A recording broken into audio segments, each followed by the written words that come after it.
Hello everyone, this is Daniel Scratch Animations. Welcome back. Today we are going to be reading Your Humaning You, Chapter 2, Breaching Hell, I think it was, by madmaxtheblack. I hope you guys enjoy it because it's been pretty good so far. But there's one difference right now. I got a new microphone that actually works, so we're going to be having a lot of fun with this one.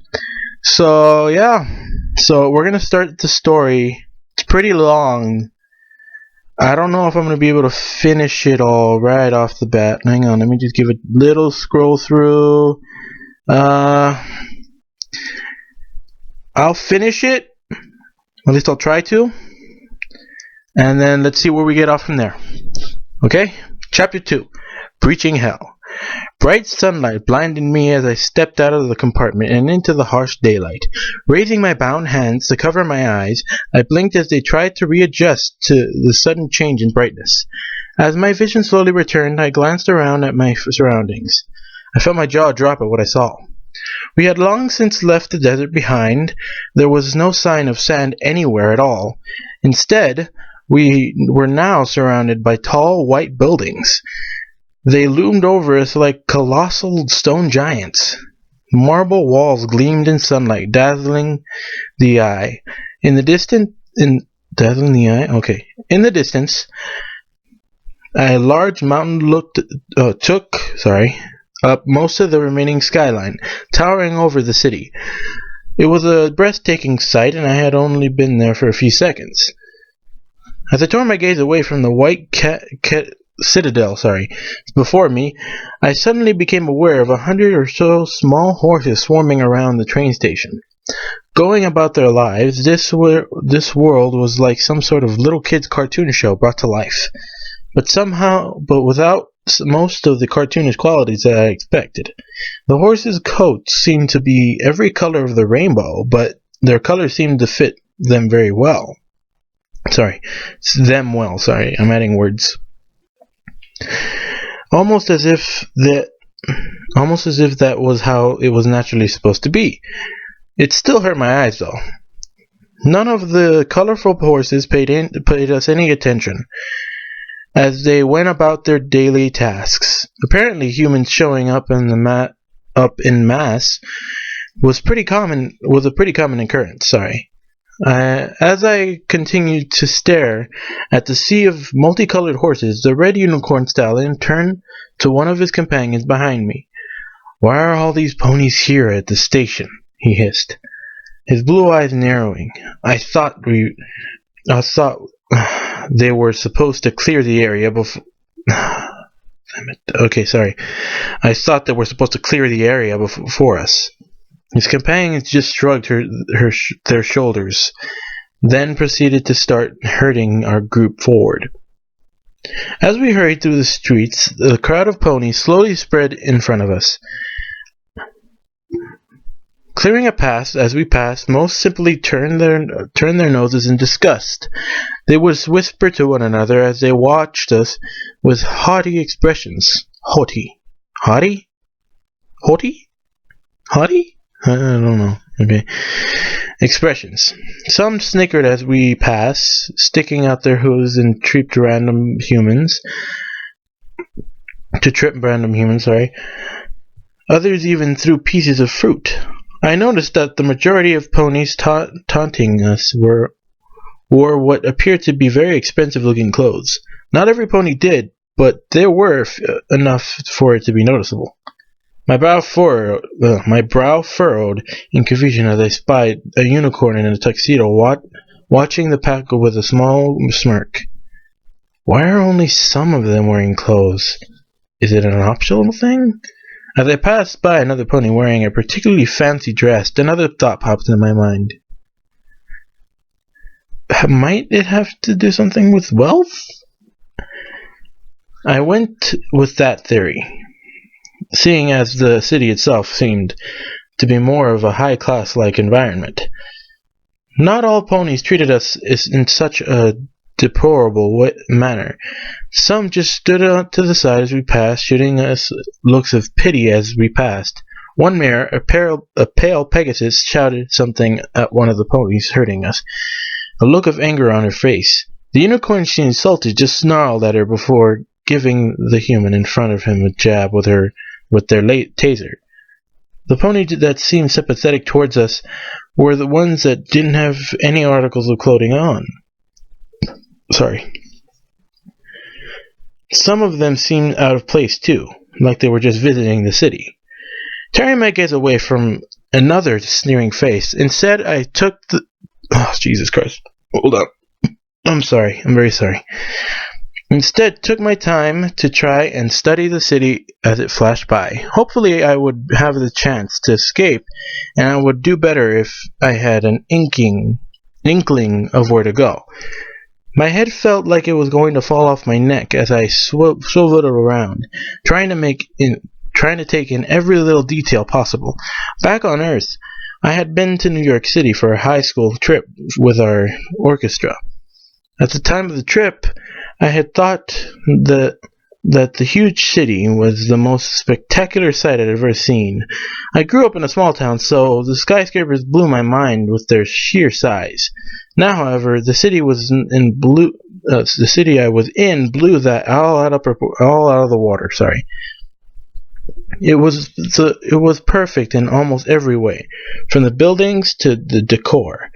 This white metropolis made New York City look like Detroit at its worst. Damn, that guy. He must have been to Detroit then, I guess. Like if the author must have been to Detroit or something. I was dimly aware of Sunny hovering nearby, giggling at me as I looked around at the city. I didn't really care, however. I was too busy admiring the incredible buildings around me. Downtown... Hold up. Okay, it's the guy. Okay. Downtown is going to be packed this time of day, one of the unicorns shouted above the noise. The red unicorn, who appeared to be the leader of the group, nodded. Glancing around, he motioned for Pearl and Rose to take the lead. Divert them down past the palace, he growled. Oh, hold up. Divert them... Oh, shit. I'm sorry. I can't talk today. I'm sorry. Divert them down past the palace, he growled. We'll move around and head towards the market that way. Oh, God, I'm going to have a lot of trouble with different voices. After several jabs and shocks from the tasers, we were soon hustling down one of the side streets. The humans pushed and shoved each other in a tight space, only kept moving by the threat of pain. Any human that was foolish enough to fall behind was immediately zapped by the following unicorn. Sunny continued to hover over the crowd, keeping a close eye on the humans. However, she seemed to be favoring the area around me. Someone's playing favorites, I sung in my head.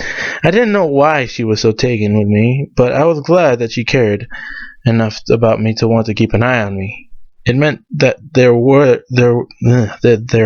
at least one creature here who cared if I was all right. After an abrupt turn, we continued down another side street, thundering along like a herd of cattle. We passed through several more side streets before we emerged into the open sunlight streaming down upon us. As my eyes adjusted quickly, I immediately saw that we had emerged just outside of the palace. Large white walls seemed to glow with their own light, even in the noonday sun. Large ivory towers, emblazoned with gold, soared into the sky. I could even see a semi-hidden garden just around the far corner of the castle. The whole sight was magnificent. I didn't get long to gape at the views as the unicorns forced us onwards. We hurried along the outer perimeter of the palace's fence. Compared to the crowded streets we were previously on, the road in front of the palace was relatively empty. Only a few guards were patrolling the outer perimeter. Their golden armor shining in the sunlight, the unicorns in our group kept casting nervous glances at the guards as we neared. I could see Rose muttering to herself under her breath. None of the ponies looked happy to be this close to the palace. It's not ideal, the red stallion muttered, discreetly glaring at the guards.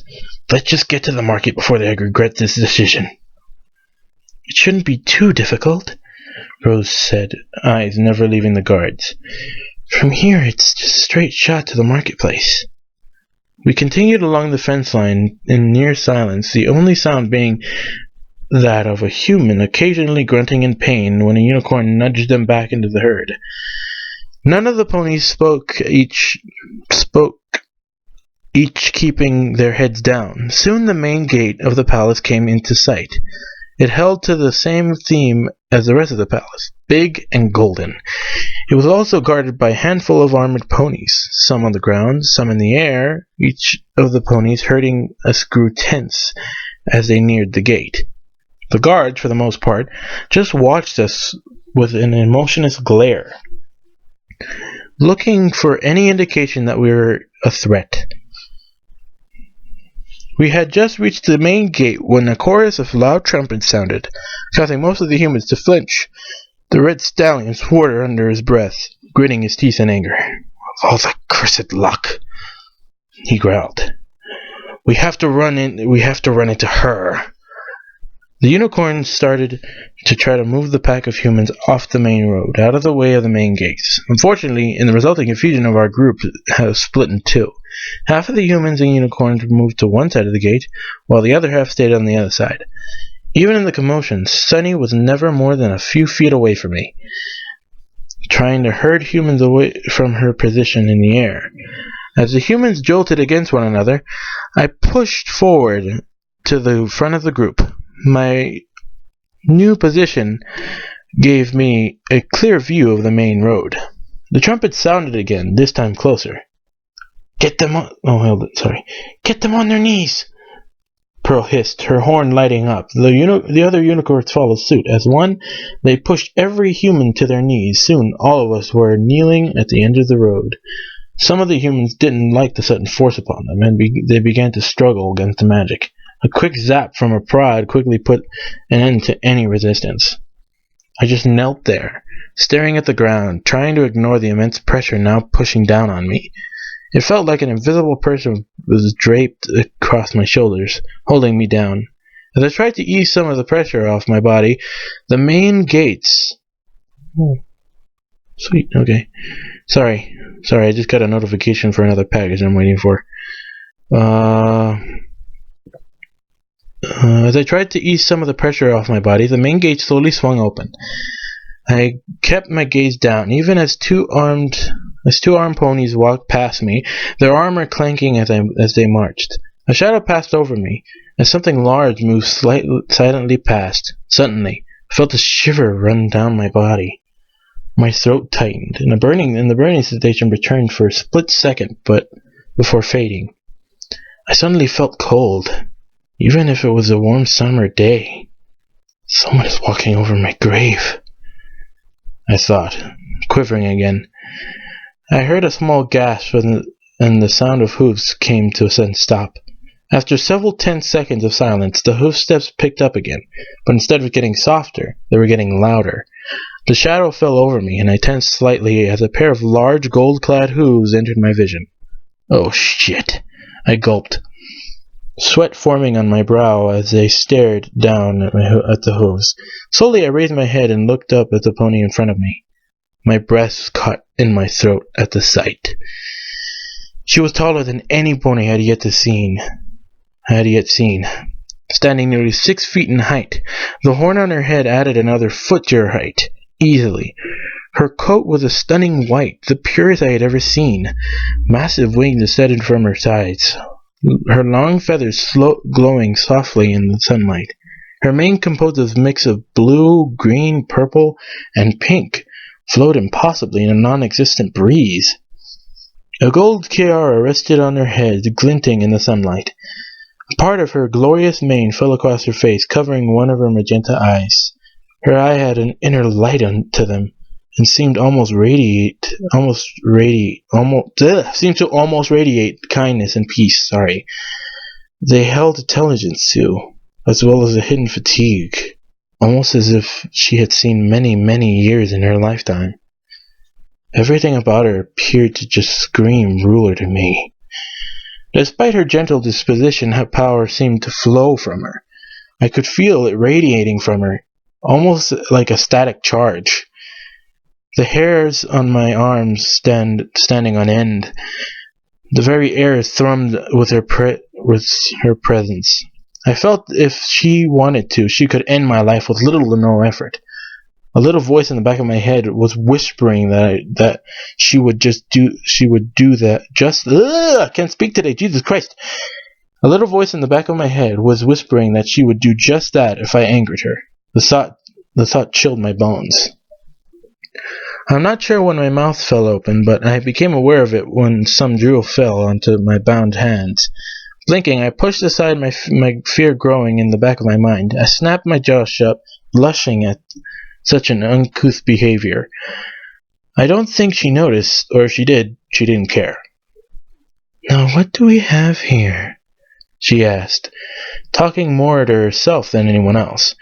Her voice was soft and motherly, calming my nerves and creating a sense of peace in the air. I had a light musical note to the tone, almost as if she was about to sing. She continued to stare at me for several more seconds before turning to the unicorn beside me. The red stallion tensed as her gaze fell upon him. Are these humans headed to the market? She asked, never raising her voice. At the sound of her voice, Red seemed to bow lower, if that was even possible. Yes, Your Majesty, he said, never lifting his head. If he wasn't careful, he was going to stab his horn into the ground. Sweat dripped from his brow, and his body seemed to quiver slightly. On the other side of the road, Rose and Pearl shifted on their hooves, obviously uncomfortable. The monarch hummed quietly to herself and returned her attention to me. Her magenta eyes drifted slowly over my body, taking in every detail. I squirmed a little under her intense gaze. After several tense seconds, she spoke again. Is this one spoken for? She asked, waving a golden hoof in my direction. I flinched back as she moved, the little voice in my head telling me to make a run for it. Unfortunately, the pressure of Red's magic kept me still, otherwise I would have attempted it. No, Your Majesty, Red replied, raising his head slightly to finally gaze up at her. Our scout found him wandering out in the desert about 2 weeks ago. She rescued him, and we transported him here. No pony has yet to claim him, nor has any pony made an offer as of yet. His black tail twitched slightly as he talked. The monarch continued to stare down at me, her gaze only intensifying. Suddenly, a spark of light flashed across her eyes, and a look of comprehension slowly spread across her face. So it was you who I saw struggling out in the wastelands, she whispered, barely loud enough for me to hear. I had no clue what she was talking about, so I figured she was simply thinking out loud. Slowly, she leaned down, tilting her head to the side slightly. It would seem that you have a higher purpose here, but what it is I do not truly know. Your Majesty? Red stammered, trying to keep his voice steady. He looked about as confused as I felt. The monarch blinked once, before leaning back and snorting softly. Sorry, she said, still looking at me. Just the ramblings of an aging princess. Returning her gaze to Red, she smiled down at him. Her next statement caught everyone off guard. If none have shown any interest in him, then I shall be the first. The princess of the land is interested in me? What's going on? I thought, staring up at her in amazement. Why the hell is she interested in me? Red just stood beside me, gazing up at his ruler, mouth agape. Your Majesty? He asked, his ear twitching. His normally steely voice sounded almost tentative. The princess just smiled down at him. I said I shall be the first to show an interest in this, My Little Pony. Sorry, I gotta do that again because it's impossible. I said I shall be the first to show an interest in him, My Little Pony. She repeated, her voice still calm and gentle. How much is the asking price? We haven't had him appraised yet. Well, no, I gotta do a different voice, I'm sorry. We haven't had him appraised yet, Red said, swallowing heavily. He seemed to be calming down slightly, though he must have thought the princess showing interest in me was a good sign somehow. We were hoping to have him reviewed at the marketplace today. I see, the princess hummed, turning her gaze back to me. I guess I'll just have to make an educated offer then. She chewed on her lip as she sized me up again, her enchanting and power-filled eyes feeling like they were scanning my very soul. Finally, she spoke again.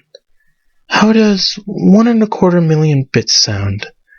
I wasn't exactly sure how much a bit was worth, but by the reaction of the unicorns in the group, I'd say it was quite a lot. Suddenly, Sunny practically fell out of the sky. They all stared at the princess, their bottom jaws on the ground. After several seconds, Red's brain finally caught up with the situation. 1.25 million bits? The poor stallion stammered, gazing at the princess with an expression I couldn't place. Are you serious, Your Majesty? The princess looked down at him, a look of innocence on her face. What? Do you think that is not enough? She asked, a small smile slowly spreading across her face. Very well, then. How does 2 million sound? Do I smell a troll here? I was starting to like this pony a little more.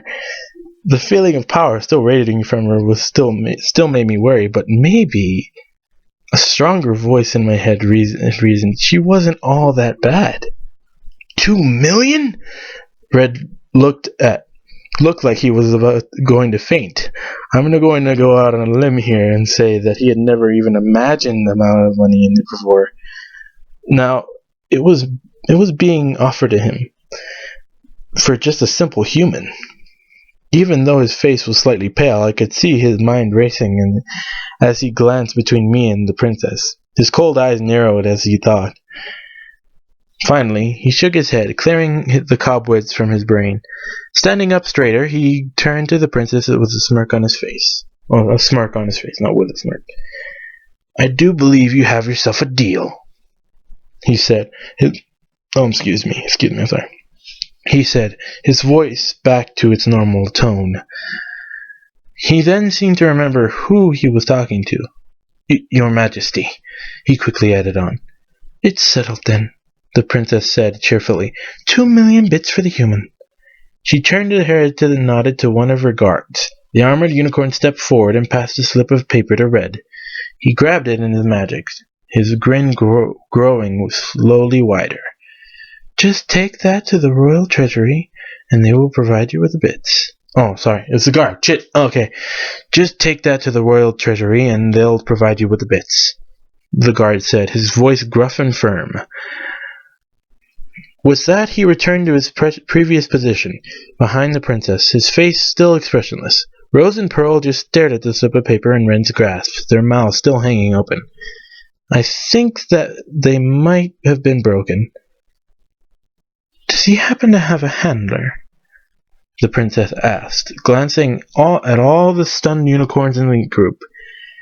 All of them froze instantly, their bodies tensing. The smile that had been present on Red's face vanished instantly. He looked up at the princess with a fearful expression. She didn't notice, however, as she was still looking around the surrounding ponies. I believe that would be me, Your Highness, Sunny finally said quietly, her voice trembling as she flapped her wings nervously. All the unicorns relaxed as she spoke up. Rose gave a sigh of relief as her sister seemed to sag slightly in place. The princess took no notice of these reactions. Instead, she just nodded up to Sunny, giving her a reassuring smile. Very good, she said. Collar him, then, if you would be so kind. And then follow me, please. Sorry, I messed up a lot of lines. I'm sorry. Turning the princess began to head back towards the gates. She had just exited minutes ago. Red's magic lifted from my back and Sunny landed softly beside me, a collar clasped in her hooves. Wait, where did you get the collar? I blinked at her, my mind trying to process where exactly the collar had come from. It's all right, boy, she cooed, obviously trying to keep me calm. Everything's going to be just fine. I resisted the urge to roll my eyes as she slipped the collar over my head. She tightened it quickly, just leaving enough room so that it didn't strangle me. It wasn't uncomfortable, but it wasn't loose enough to come off easily on its own. Clipping a leash to the collar, she gave it a gentle tug before flying after the princess. With no other choice in the matter, I rose to my feet and followed after the two mares. As I passed through the gateway, one of the guards, a white Pegasus mare with a blue mane, stepped forward. Her yellow eyes narrowed slightly as she gazed into mine. She snorted before turning towards the princess, who was still walking down the path. As she turned, I caught a glimpse of 3 feathers on her flank. It looked like they were made of steel. Princess, she said, calling after the retreating monarch. What about your meeting with the mayor of Manhattan? The princess turned her head to glance back at the guard, her pace never halting as she continued to head towards the palace. Send him my sincere apologies if you could, Captain Tempest. She called back, a small smile once again present on her face. I'm afraid that I'll have to reschedule our meeting. Something important has just come up that requires my attention. Captain Tempest nodded once, her mane falling into her eyes. It shall be done, she said, brushing aside her strands with a hoof. Turning her wings snapped open, and she took to the air. Hovering for several seconds, she suddenly shot off towards the city, a blur of gold and white against the clear blue sky. I watched her go until I felt a tug on the collar again. Turning, I followed Sunny as we trailed behind the princess, As we neared the massive doors that led into the castle, I glanced up at the white battlements that loomed over us. Armored unicorns gazed down at the lawn, watching for any signs of danger. I felt a lump rise in my throat as the shadow of the massive palace fell upon me. I wasn't entirely sure what just happened exactly, but hopefully my luck was starting to turn around. Hopefully. Well, that was Chapter 2 of Your Human and You by madmaxtheblack. I will post a link in the description to his filmfiction.net page, and I will also post a link to my Twitter and my new ask.fm page. I will also give you guys my DeviantArt page, though you can look at some of the art I've been making so far. I hope you guys like this video. Like, share, and subscribe. Hope you guys liked it, and I will see you in the next video.